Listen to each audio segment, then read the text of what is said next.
আসসালামু আলাইকুম ফিয়ারা, কেমন আছেন? ভালো আছেন? আমি আপনাদের খোকন ভাই, রিয়াদ চিফ আমার থেকে। তো যাক, মাশাআল্লাহ আজকার ডিউটিটা পূরণ করলাম। তো যাক মাশাআল্লাহ, গাড়ি এই যে দেখেন, গাড়ি এখনও মাশাআল্লাহ সব অনেক গাড়ি রয়েছে। তো আপনাদের সাথে ইনশাআল্লাহ শেয়ার করাইলাম আজকে সব গাড়ি রয়েছে। আর বিশেষ করে গাড়ি ঈদের যে একটা মানে আনন্দ, ঈদের যে একটা ফুর্তি এবং ঈদ কুরবানি দেওয়ার যে একটা আনন্দ, তো যাক ইনশাআল্লাহ সবাই আনন্দটা দেশে বিদেশে বুক করবেন এবং ঈদ করবেন। আর ছোটো বড়ো যারা আছেন ইনশাআল্লাহ আমি সবাইকে ইনশাআল্লাহ দোয়া করি আল্লাহ যেন ভালো রাখে এবং ঈদ সবাই সবসময় ইনশাআল্লাহ ঈদরা যেন ভালো করতে পারেন। আর সবার ঈদের সময় চেষ্টা করবেন গরিব মিসকিনকে কিছু দিয়া এবং কিছু দিয়া খুশি রাখার জন্যে। আর আপনারা ইনশাআল্লাহ যারা নিয়ে ঈদের মধ্যে কুরবানি দিবেন, মাংস তিন মিসকিনকে দিয়া খুশি করাবেন, ঈদ তাদের মানে করাইবেন। আপনারা যারা নিয়ে ইনশাআল্লাহ আল্লাহ আপনাদেরকে কিছু দিছে, তারা আপনারা গরিব মিসকিনটি দিয়া, মাংস দিয়া, কাপড় দিয়া, যা কিছু দিয়ে আপনারা ইনশাআল্লাহ ঈদ করাইবেন। এগুলা আল্লাহর রিজি রোজগার, এগুলো আল্লাহর তরফ থেকে আসে, ঠিক আছে? তো আপনারা তা করে দিবেন, দিয়া চলবেন ইনশাআল্লাহ। যাক ভিডিও বাড়াবো না।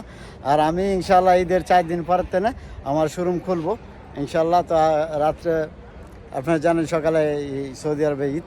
তো আমার এই যে গাড়িগুলো সবই রয়েছে, করিল্লা এলেন্তেরা এবং এই গাড়ি এগুলো সবই রয়েছে এখনও। মানে কিস্তিও বন্ধ হয়ে গেছে, আর আপনার এই যে ক্যাশ টাকাও বন্ধ হয়ে গেছে। এখন কোনো লাভ নাই আইসা এবং করে। তবে চলেন যাক ইনশাআল্লাহ ঈদের 4 দিন পরেতে আমরা আবার কিস্তি দেওয়া শুরু করব এইখানে রিয়াদ চিফ আমার দেয় আপনাদের খোকন ভাইয়ের এই যে শোরুম, এই শোরুম থেকে ইনশাআল্লাহ আবার কিস্তি দেওয়া শুরু করব। তবে আসবেন ইনশাআল্লাহ 4 দিন পরে আসলে আপনারা আমাদেরকে ইনশাআল্লাহ পেয়ে যাবেন, ঠিক আছে? 4 দিন পরে পেয়ে যাবেন। এই যে দেখেন। তো যাক এই ফোন তো গাড়ি ইনশাআল্লাহ রয়ে গেছে। তো আপনারা যারা ইনশাআল্লাহ আসবেন ঈদের পর আসবেন ইনশাআল্লাহ 4 দিন, বাস কুইনা 4 দিন ঈদ করবো। ঈদের পরে ইনশাআল্লাহ চলে আসবেন। এই যে ভাইয়েরা আছে, আসসালামু আলাইকুম ভাই, ঈদ মোবারক। কি অবস্থা, ভালো আছেন আপনারা? যাক আলহামদুলিল্লাহ। বাইরে কইতে আছেন? আমরা আসছি রিয়াদ থেকে, 18 থেকে। যাক আলহামদুলিল্লাহ। খোকন ভাইয়ের এখানে আসছিলেন মূলত আজকে গাড়ি দেখার জন্য। তো গাড়ি মিলে নাই, তাই না? তো বলছি যে ইনশাআল্লাহ ঈদের পরে আল্লাহ যদি বাসায় গাড়ি করে আসে তাহলে ভাইদেরকে একটা গাড়ি দেওয়া হবে আর সব ভাইদেরকে দেওয়া হবে। তবে যাক ইনশাআল্লাহ ঈদ করবেন, সবাইকে খুশি রাখবেন, নিজেও খুশি থাকবেন ঈদ উপলক্ষে এবং ভালো থাকবেন, ভালো রাখবেন।